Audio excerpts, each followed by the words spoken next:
गोंडगाव विद्यालयात 100 झाडांसह लोखंडी जाळ्याच वृक्षमित्रांचे योगदान। गोंडगाव माध्यमिक विद्यालयात दि.8 रोजी शनिवारी सकाळी बांबरूड प्र. ब. येथील वृक्षप्रेमी नरेंद्र परदेशी यांनी स्वखर्चातून वृक्ष लागवडीचा स्तुत्यपूर्ण कार्यक्रम राबविण्यात जेसीपी मशीनने खड्डे खोदून यात वड, लिंब, पिंपळ, पिंपरी, बकुळ आदी वृक्ष लावण्यात आलेले आहेत। या झाडांना लोखंडी जाळ्या लावलेले एक झाड उद्याच्या पिढीला अमूल्य भेट या भावनेतून वृक्ष लागवडीचा उपक्रम राबवित असल्याचे वृक्षप्रेमी नरेंद्र परदेशी यांनी जाहीर केले। नरेंद्र परदेशी यांचे अनमोल योगदान लाभल्याने विद्यालयामार्फत त्यांचे आभार मानण्यात आले।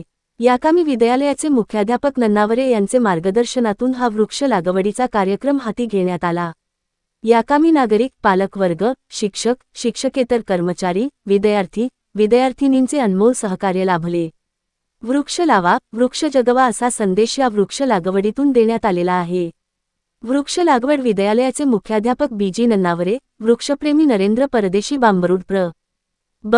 शशिकांत पाटील, नागरिक, पालकवर्ग, शिक्षक, शिक्षकेतर कर्मचारी, विद्यार्थी, विद्यार्थिनी आदींच्या हस्ते लावण्यात आले।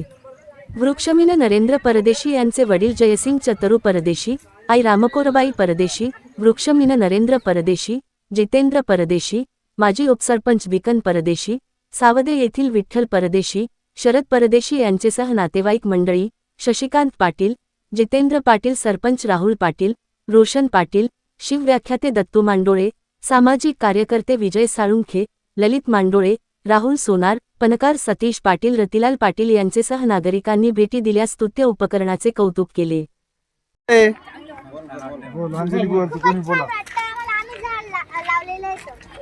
कसं भविष्यात कशी निगा राखणार आहे? आम्ही ना आमच्या जीवापेक्षा पण जास्त याची काळजी घेणार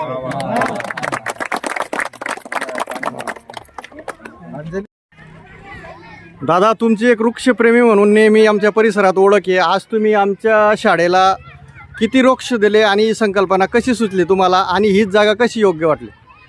नमस्कार, मी नरेंद्र परदेशी आणि आपल्या म्हणजे आम्ही जिथे राहिलेलो आहे आमच्या पुणे ते विद्यार्थी सहाय्यक समिती आहे आणि त्या समितीतनं आम्हाला शिकवण मिळाली आहे की आपण समाजाचं देणं लागतो आणि ते वेगवेगळ्या माध्यमातून आपण ते परतफेड करायचं असते समाजाचं आणि ते समाज आपल्याला मदत करत असल्यामुळे आपण आधी या पुढे गेलेलो असतो। त्यामुळे आमच्या मनात आलं की बाबा आपण आपल्या परिसराला वृक्ष लावून आपलं परिसर हिरवं करायचं। बरं, विद्यार्थ्यांसाठी तुमच्याकडे काय योजना आहे? आमच्याकडे आमच्या समितीत 11वीपासून 12वीपासून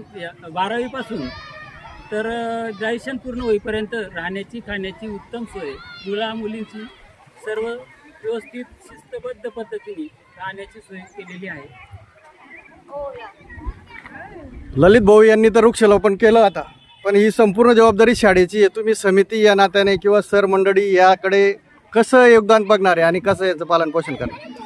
सर्वप्रथम या ठिकाणी उपस्थित सगळ्यांचे मी आभार मानतो आणि जे आपले जे दाते मिळाले आहेत आपल्याला, आपल्या मूळ गावांचं बांबरूड, नरेंद्र भाऊ परदेशी, जितेंद्र भाऊ परदेशी, तसं जितेंद्र माझा क्लासमेट। विषय असा होता की त्यांचे एक मानसिक देणं लागतो, आपण या समाजासाठी काहीतरी आपण देणं लागतो ह्या उदात्त हेतूने, वृक्षवल्ली आम्हा सोयरी या हेतूने त्यांनी आपला परिसर, आपल्या ग्रामीण भागामध्ये काहीतरी चांगल्या ठिकाणी जागा निवडली आणि आपलं माध्यमिक विद्यालय गोंडगाव हा जो एक त्यांना परिसर वाटला, योग्य वाटला, त्या ठिकाणी त्यांनी त्यांच्या स्वखर्चाने आणि दीर्घायुष्य अशी झाडे, त्यांना गार्डिंग जाळी आणि खड्डे वगैरे करून सगळ्यांच्या सहभागाने आमच्या शाळेचे मुख्याध्यापक असतील नन्नावरे बापू, आमचं सगळं संपूर्ण शिक्षक स्टाफ असेल, विद्यार्थी, सगळ्यांच्या मदतीने, संगनमतीने सगळ्यांनी हे उत्तम असं कार्यस्तुत्य असं उपक्रम हा आज रोजी पूर्ण करून घेतला।